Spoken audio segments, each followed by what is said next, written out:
और इस मामले में अभी भी इन्वेस्टिगेशन ऑन है। 173(8) में चालान पेश हुआ है, तो मामला अभी खत्म नहीं हुआ है। अभी भी निवेशक जो परेशान निवेशक हैं अभी भी थाने में जाके अपनी शिकायत दर्ज करवा सकते हैं, जो रायगढ़ जिले के हैं।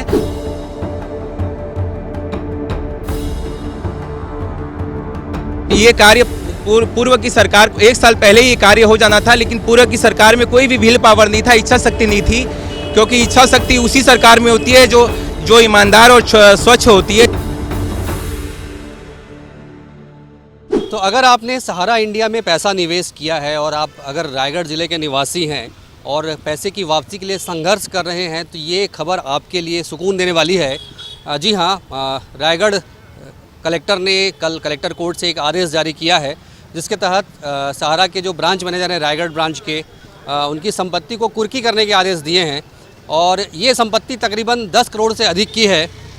और जाहिर तौर पर अगर संपत्ति कुर्क होगी तो राशि जो है वो वापस निवेशकों को दी जाएगी, कि जैसा कि सरकार ने ये वादा किया था कि तमाम चिट फंड कंपनियों में जो राशि जमा की गई है उन राशि की जो है निवेशकों को वापसी कराई जाएगी। और ये खबर सुनने के बाद तमाम निवेशक जिन्होंने सहारा इंडिया में राशि जमा की थी, उनके चेहरों पर खुशी की लहर है। और ये जो वो लोग हैं जो लंबे समय से संघर्ष कर रहे हैं रकम वापसी के लिए, इन्होंने अपनी गाढ़ी कमाई सहारा इंडिया में निवेश की थी और सालों से मैच्योरिटी के बाद वो राशि की वापसी के लिए संघर्ष कर रहे थे। और कहीं ना कहीं अब कोर्ट के इस फैसले के बाद ये तय हो गया है कि कहीं ना कहीं राशि की वापसी जो है निवेशकों को हो सकेगी। और इसको लेकर उपभोक्ता काफ़ी खुश हैं। और मैं आपको एक बार तैयारियां दिखाता हूं कि ये देखिए कि ये आतिशबाजी की तैयारी यहाँ पे की जा रही है, पटाखे यहाँ पे फोड़ रहे हैं, ये खुशियाँ मना रहे हैं और फूल मालाओं से स्वागत भी किया जाएगा एक दूसरे का, जिन्होंने ये लड़ाई लड़ी है।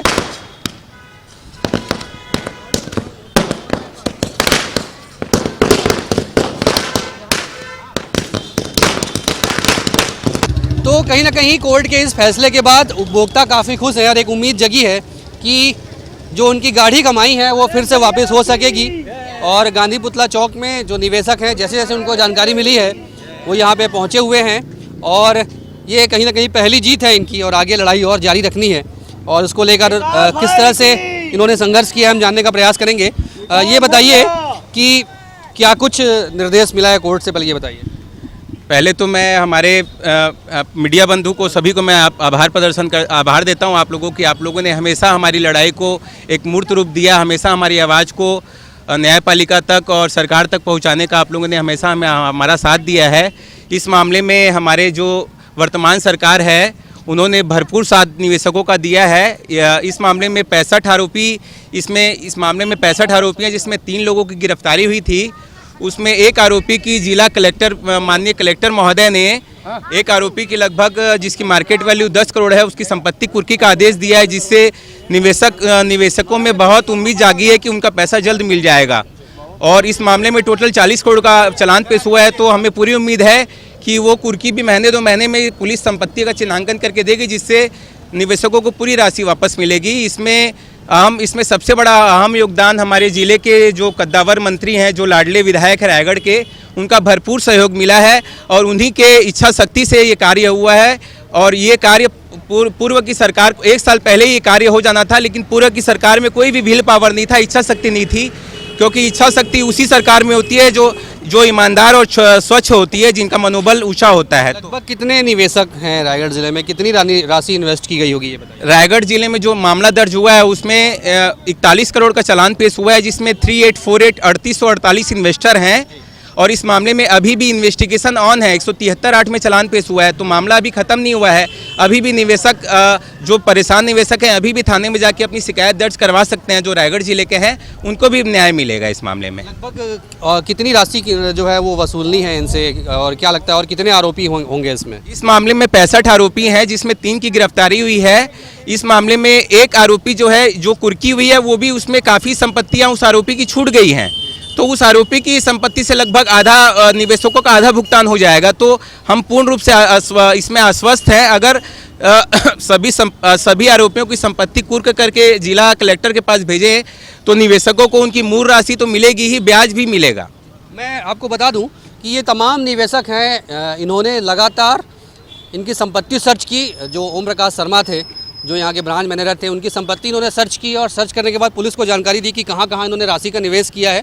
और उसके बाद फिर आखिरकार कलेक्टर कोर्ट में पूरा मामला गया और कलेक्टर कोर्ट से ये आदेश हुआ कि उस संपत्ति जिसकी बाजार कीमत लगभग 10 करोड़ है उसको कुर्क किया जाए। और अब ये लगातार लगभग 65 आरोपी हैं इस पूरे मामले में। और ये जो इन्वेस्टर्स हैं ऐसे तमाम लोगों के बारे में पतासाजी कर रहे हैं, उनकी संपत्तियों के बारे में पतासाजी कर रहे हैं, प्रशासन को बता रहे हैं। इन्हें लगता है कि कहीं ना कहीं इस कदम से उन्हें कहीं ना कहीं जो राशि है निवेश की गई है वो वापस मिल सकेगी। ये बताइए किस तरह से लड़ाई आप लोगों की चल रही है, आगे क्या रणनीति है?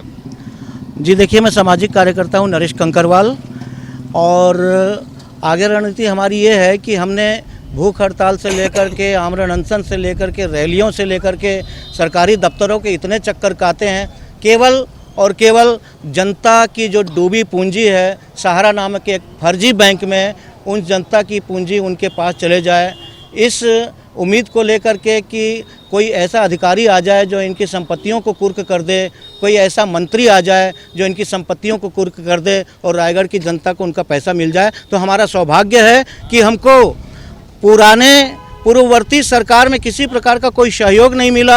आज हमको ओम प्रकाश चौधरी जैसे एक ऐसे नेता का समर्थन मिला है, एक ऐसे नेता का सहयोग मिला है जिन्होंने स्पष्ट किया है कि रायगढ़ की जनता का जितना भी पैसा अगर सहारा में डूबा होगा, मैं अपने कण कण के कर्जे को उतार करके, लड़ करके, फ़ोन करके उनके साथ खड़ा हूं और उनकी संपत्तियों को कुर्क कराऊंगा। जो निवेशकों से मैं बात करने का प्रयास करूंगा। ऐसे लोग मेरे साथ हैं जिनकी पूरी जीवन भर की कमाई निवेश के नाम पर सहारा इंडिया में लगा दी गई। दुबे जी, आप मुझे बता रहे थे एक बड़ी रकम आपकी फंसी हुई है यहाँ पे। जी, मेरा कम से कम 25 लाख से ऊपर पैसा है। कहाँ से लाए थे ये रकम और कैसे आपने मेहनत किया था, धूप में, धूप बरसात ठंड सब बाजार कर करके मैं पैसा इकट्ठा किया था। किस लिए जमा किया था पैसा आपने? मैं अपने घर बनाऊंगा और घर ये लूँगा कह के, और मैं कर्ज लेके घर लिया, जो अपने बहनोई और अपने भांजों से कर्ज लिया था।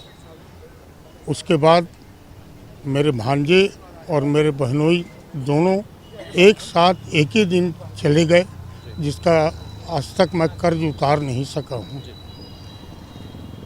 ये तकलीफ समझिए कि किस तरह से जीवन भर की गाढ़ी कमाई इन्होंने निवेश की थी इस उम्मीद से कि एक समय में निवेश के बाद रकम जो है दोगुनी होगी और वो अपने जीवन का जो सपना है घर बनाने का वो पूरा कर पाएंगे। लेकिन ये सपना पूरा होता उसके पहले ही चिट फंड कंपनियों में इनकी राशि डूब गई। और आज जिस तरह से कलेक्टर कोर्ट से ये आदेश आया है, एक उम्मीद जगी है कि कुर्की के बाद इनकी जो राशि है निवेश की गई वो वापस मिल सकेगी। तो इस खबर के बाद सहारा के जो निवेशक हैं रायगढ़ जिले के, उनके चेहरों पर खुशी की लहर है। कैमरामैन जितेंद्र सोनी के साथ अविनाश पाठक, IBC 24 रायगढ़।